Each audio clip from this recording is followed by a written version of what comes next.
Olá a todos, quero saudar os nossos queridos ouvintes. Eu sou o Rodrigo Acioli. Daniel Lucas. Eu sou o pastor Rubem. Joquebede Rosa. Hoje nós estamos começando o nosso 8º episódio do IBDP Talk, nosso podcast aqui da igreja local, com o intuito de fortalecer o ensino dominical. E o tema deste episódio é a manifestação do caráter de Deus na família cristã, com base no que foi pregado pelo nosso querido pastor Rubem no domingo pela parte da noite. Eu gostaria de ler com os amados irmãos a carta de Paulo aos Efésios no capítulo 3, versos de 8 a 11, que diz: A mim, o menor de todos os santos, me foi dada a graça de pregar aos gentios o evangelho das insondáveis riquezas de Cristo e manifestar qual seja a dispensação do mistério, desde os séculos, oculto em Deus, que criou todas as coisas, para que, pela igreja, a multiforme sabedoria de Deus se torne conhecida agora dos principados e potestades nos lugares celestiais, segundo o eterno propósito que estabeleceu em Cristo Jesus, nosso Senhor.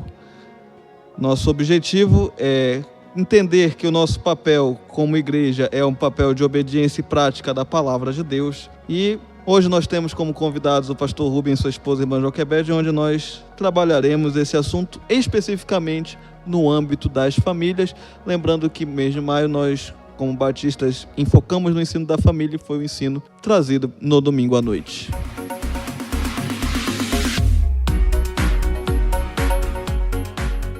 Famílias cujo um dos cônjuges é ausente tendem a não se sentirem como uma família completa e, dependendo da razão, carregam muita culpa na alma.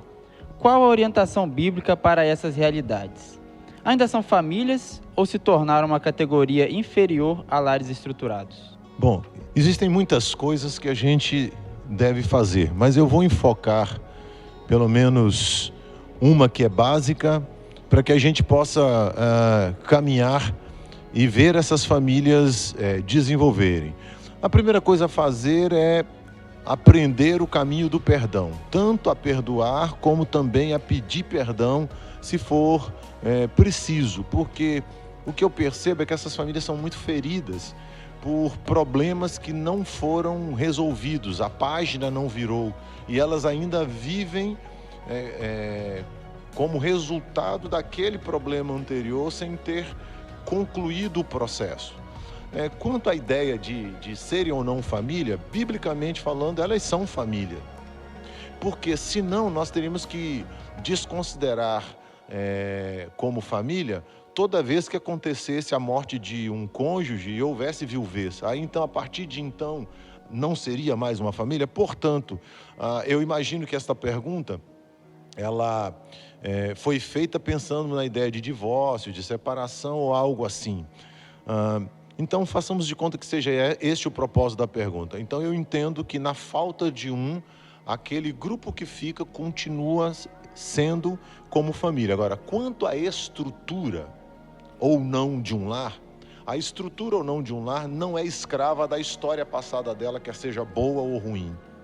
Nós precisamos entender que, como crentes em Cristo Jesus, o que conta, o que define de fato a boa estrutura da nossa família é a nossa obediência à palavra de Deus.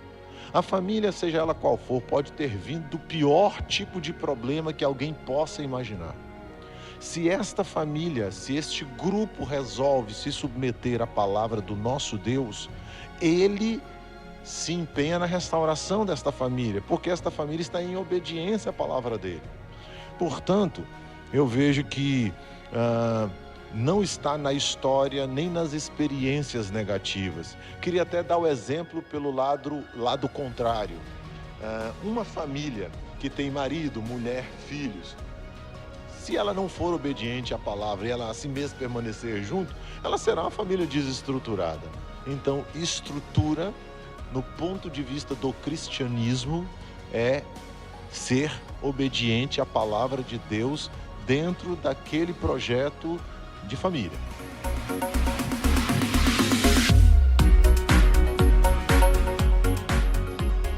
cristianismo é, digamos assim, a religião da segunda chance, a religião da uma outra oportunidade. A possibilidade de você se arrepender e recomeçar. E principalmente no âmbito familiar, quando há pecado, aí entrando no que o pastor Rubem falou sobre perdão, eu entendo que o cristianismo, ele te permite uma coisa que nenhuma das outras religiões permitem, que é você ter nova todas as coisas, porque Cristo faz nova todas as coisas, quando há um arrependimento verdadeiro e uma fé sincera e salvadora. Então, creio que, mesmo que haja ausência, haja pecado, a partir do momento que nós nos arrependemos do que aconteceu e desejamos ter uma vida nova pautada nas Escrituras, Cristo faz nova todas as coisas e permite uma restauração. A ideia do cristianismo como algo para restaurar aquilo que foi quebrado pelo pecado. Inclusive, isso demonstra que a obra de Deus, ela atinge todas as coisas da sociedade, inclusive as nossas famílias. Sobre a segunda parte da pergunta, as famílias ou lares que não são estruturados, eles não são uma categoria inferior, né? Primeiro, pelo que o pastor Rubem falou, se o fosse, teríamos que argumentar que a viuvez causaria isso, mas tudo volta sempre para Cristo, a ideia de que em Cristo se faz nova todas as coisas, em Cristo você tem a capacidade de restaurar relacionamentos, famílias e pessoas. A chave de tudo na igreja é Cristo, inclusive nas famílias. Quando a gente olha para a situação do homem, nesse caso, a gente pensa, ai do homem, coitado do homem que vive numa situação dessa, porque é dentro da família que o homem ele vive suas maiores alegrias e, ao mesmo tempo, é onde ele está mais suscetível às maiores decepções, né? Porque são justamente as pessoas que a gente ama que são as que têm mais poder para machucar a gente, são as pessoas que a gente deposita maior confiança e que a gente está mais desarmado.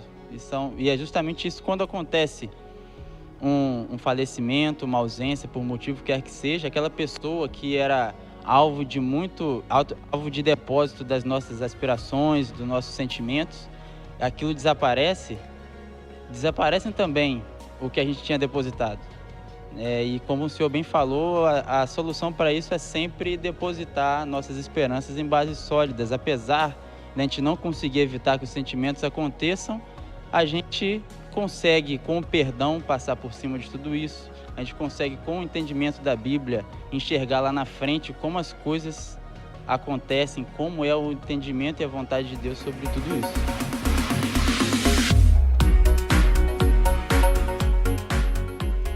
Tratando já sobre famílias que têm uma estruturação e que recebem um chamado direto de Deus, pode ser marido, mulher ou mesmo casal.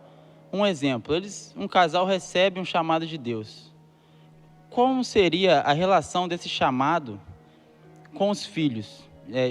Já que esse chamado pode significar mudança de local, até ir para outro país. E se o filho se sentir não chamado? Dentro de tudo isso aí, o que vocês pensam, né, como exemplo pessoal, o que vocês podem trazer de experiência para a gente? Bom, a nossa experiência nessa situação foi assim. Rubem e eu começamos a namorar, noivar, estávamos no seminário. Terminamos o seminário, nos casamos. E Deus colocou em nosso coração que os filhos que Ele nos daria seriam para a glória dEle. E desde pequenos eles seriam levados a tomar, a decisão mais importante da vida deles, que é se renderem a Jesus. Agora, um chamado ou não na vida deles, isso não seria incumbência nossa decidir, né? Então, uma coisa que Rubem e eu sempre combinamos foi assim: vamos agir com os nossos filhos respeitando a individualidade deles. Nós dois somos chamados. Vamos fazer com que no dia a dia, quando eles estão crescendo, eles não se decepcionem com o evangelho, com dificuldades que às vezes existem no ministério pastoral, por exemplo. Que eles não tenham essa perspectiva do sofrimento, de injustiças, de incompreensões, mas que eles amem ao Senhor Jesus acima de tudo, amem a igreja, amem o ministério. E o que Deus vai fazer com o futuro deles, isso está nas mãos do Senhor. Sempre procuramos protegê-los de situações que eles ficassem decepcionados, né? E respeitá-los também na sua individualidade, porque às vezes a gente percebe assim que muitos pastores e missionários vivem com a casa cheia, chega assim na hora de dormir e fala para a criança: você não vai dormir aqui hoje não, tem visita para dormir na sua cama, sai daqui, menino. Então assim, a criança se sente: poxa, eu não tenho o meu quartinho, eu não tenho a minha cama, toda noite, todo final de semana, toda vez que tem conferência missionária na igreja, eu perco o meu espaço. Então foi uma coisa que o Rubem e eu sempre procuramos ter cuidado com os nossos filhos. Teve um período, uma experiência muito interessante que a gente teve no ministério. Estávamos começando a construção de um templo. E orando, a igreja não tinha uma reserva financeira para isso. Aí nós falamos assim: vamos orar e ver o que Deus quer de nós. E tanto o Rubem quanto eu sentimos o desejo de doarmos o nosso carro. O carro foi vendido para ser aquela grande oferta para começar a construção. Só que antes disso, nós dois conversamos, nós dois oramos. A Keren tinha 3 aninhos. E nós chegamos para ela e conversamos com ela. Falamos: filha, você sabe que a gente vai começar a construção e precisamos de dinheiro. Conversamos, né, com um vocabulário que uma criança de 3 anos é capaz de entender. E Papai do Céu tocou no nosso coração para que a gente dê o nosso carro. Então, o papai está tranquilo com isso, a mamãe está tranquila com isso, e eu quero saber o que você pensa sobre isso. Você ficaria feliz em poder contribuir na obra de Deus doando o carro da família? Aí ela pensou e falou: sim, papai, sim. Aí nós vamos comprar uma bicicletinha para você. A gente ainda brincou com ela, né? Então, ela ficou feliz. Assim a gente procurou fazer sempre na nossa vida, nos 22 anos de ministério com igreja local. Preservar a individualidade da criança, entender que nós somos chamados, nós é que tínhamos que aguentar os momentos difíceis, procurando preservar os nossos filhos. A nossa última experiência, assim, já com os filhos na adolescência e na juventude, foi quando nós entendemos que Deus estava nos chamando para termos um tempo como missionários aqui no Amazonas. Então, nós ficamos 22 anos em Rondônia, trabalhando com a igreja local. Foi uma experiência. Quando o Rubem recebeu o convite da missão, né, do Pregue a Palavra, para vir para cá, para ser o coordenador, para estar 100% como missionário, nós ficamos 10 meses orando, os 4. A Keren estava no seminário, o Daniel era um adolescente, estava com a gente em casa. Nós não falamos nem com nossos pais. Essa é uma decisão que Deus vai orientar a família, esse núcleo pequeno, pai, mãe e os filhos. Então, os 4, tiramos 10 meses para orar. Quando chegou no final do ano, sentamos e conversamos. O que Deus falou ao seu coração? O que Deus falou ao seu coração? E a palavra de todos foi muito importante. E foi tão gratificante ver que Deus confirmou. Era o tempo de Deus para nós, essa mudança, uma grande mudança, né? Para alguém que está ali trabalhando como pastor numa igreja local, de repente ir para um outro estado como missionário, levantar seu próprio sustento, mudar, deixar tudo para trás. A gente veio para Manaus com o que coube dentro do nosso carro, né? Mas com a alegria, com a certeza, com a paz, entendendo que Deus estava chamando o Rubem para essa nova missão. Eu, como esposa, como auxiliadora, apoiando, e os nossos filhos também. Então, nós temos procurado fazer assim, caminhar assim com os filhos, respeitando a individualidade deles. E tanto é que agora a gente vê, eles estão seguindo o caminho que Deus tem também chamado eles para a obra. Eles têm um envolvimento na obra, eles amam a igreja do Senhor Jesus. Então, somos gratos, apesar de nós, apesar das nossas falhas, porque não somos perfeitos, né? O Senhor tem conduzido assim a nossa família. Um bom resumo, falando dos princípios daquilo que o Joquebed mencionou primeiro, eles precisam ser envolvidos em oração em função de qualquer mudança grande que for feita na família, como essa de mudar para Manaus ou qualquer outra em qualquer família. Segundo, eles precisam participar da decisão. Porque se essas duas coisas não acontecerem, eu estou dizendo as duas, não dá para tirar uma delas. Você vai ter filhos frustrados. você vai ter filhos que não se sentem participantes da obra que Deus tem dado àquela família. Então, nós não somos melhores do que qualquer outra família. Isso que nós estamos compartilhando da nossa intimidade familiar é porque nós aprendemos com alguém. A gente está compartilhando com vocês para que vocês possam entender que não tem fórmula mágica. É o básico que precisa ser feito em qualquer família, para qualquer mudança grande, inclusive se essa família não tiver nenhum chamado distinto missionário, seja para ficar na cidade. As grandes mudanças devem ser compartilhadas primeiro em oração e depois as decisões têm que ser no voto comum e todos têm que ter o mesmo valor de voto. E isso ajuda demais quando você está pensando nos filhos já junior, adolescente, jovem. Eles têm que participar da vida familiar, porque senão eles não vão aprender, inclusive, a fazer isso dentro da família deles. Então, eu e Joquebed entendemos isso e aprendemos isso com alguém. Naturalmente, eu dou glória a Deus pela vida da família de vocês, que tem sido unida e coesa nesse sentido. E justamente o filho jovem que não se sente incluído nas grandes decisões, ele também pode ser que ele não se sinta incluído, inclusive na ajuda da família, né? Então, se eles não me põem, ele pode pensar, né? Se meus pais não me consideram nessas horas, por que eu devo considerá-los nas outras, né? Realmente é necessária essa participação e fico muito feliz de ouvir essa resposta e saber que realmente é aplicável para todos nós, né? Não somente para quem tem um chamado específico. Então, estamos chegando ao final da primeira parte do nosso programa. Agradeço aos ouvintes pelo tempo aqui conosco. Nos dias subsequentes, nós teremos a segunda parte e a terceira parte sendo lançadas. Fiquem de olho no nosso canal no YouTube e nosso canal no Spotify. Pastor Rubem, o senhor poderia dar para nós uma palavra pastoral para encerrarmos este programa?